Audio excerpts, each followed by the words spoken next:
This தனி கூப்பே கூட வேற யாருமே இல்ல. Yeah thanks to you. மறக்கிறதுக்கு முயற்சி பண்ண என்ன நம்ம இந்த காதல எக்ஸெட்ரா எக்ஸெட்ரா ரைட்? யா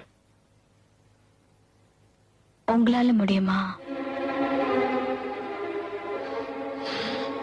முயற்சி பண்ண முடியாதது எதுவுமே இல்ல பானு. பஞ்சவர்ணத்தோட சக்தியை நான் தொந்தரவு பண்ண மாட்டேன். ஆனா என்னோட சக்தி இங்க இருக்காரு. அவர் நான் மறக்க மாட்டேன், மறக்கவும் முடியாது. Good luck.